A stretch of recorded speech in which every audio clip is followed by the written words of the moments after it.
Жаңалыққа жаны құмар көрермен армысыздар. Аздаған үзілістен кейін айтары бар айқын ақпарат өз жұмысын жалғастырады. Бағдарламаның осы санында Қаскелен қаласы бойынша және елді мекендердің арнайы қатынайтын қоғамдық көліктерді сөз ететін боламыз. Ендеше аудандық жолаушылар көлігі және автомобиль жолдары бөлімінің басшысы Айбар Жақанбаевтан тақырыпты талқылау мақсатында айқын ақпарат алсақ дейміз.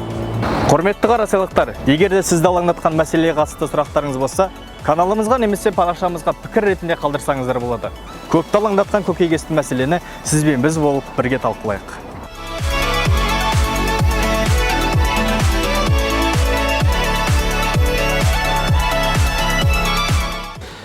Бүгінгі көптеген арыздар түсуіне байланысты, өтініштер түсуіне болса қарастырып, аудан тұрғындарының жолаушыларға тасымалдау ережесіне сәйкес бөліммен бүгінге конкурс өткізілді. Ауданішілік маршрут жүзеге асыру мақсатында. Конкурс өткізіліп, жеңімпаз мекеме анықталды.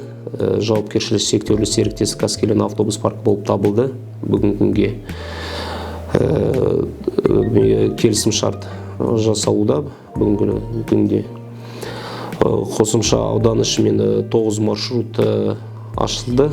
Қаскелен қаласының ішімен 3 бағытта маршрут жүргізіледі. Бүгінге сонымен қатар 9 маршрут, қоғамдық көлік 9 бағытта жүретін маршруттардың ішінде Тұрар ауылы мен Алматы қаласының шекарасында орналасқан Алтын Орда базары мен базарына дейін Тұрар ауылынан номер 6 маршрут жүретін болады.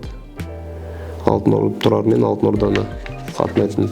Сонымен қатар Батан ауылынан Алтын Ордаға дейін, Алматы қаласы шекарасына орналасқан Алтын Орда базарына дейін жүретін болады. Көляш ауылынан Көляш ауылы, Жаңа Шамалған, Екпінді Береке ауылдары, сонымен қатар Мерей, Көлді, Жалпақсай, Алмалбақ ауылдарының ішімен өтіп, қамтып жалпы 40 шақырымды құрайды. Қалған маршруттардың 9 маршруттың ішіндегі Исаев ауылы, мысалы Қаскелен қаласы мен Исаев ауылы бүгінгі күнге қоғамдық көлікпен қамтылмаған. Маршрутта ешқандай қоғамдық көлік кірмейді Исаев ауылына.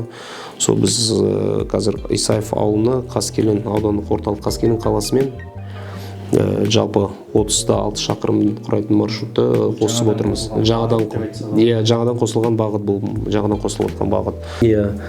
Жүретін уақыты таңғы сағат 7-тен кешкі сағат 7-ге дейін. Аталмыш маршруттардың қоғамдық көлік жүретін таңғы 7-тен кешкі 7-ге дейін.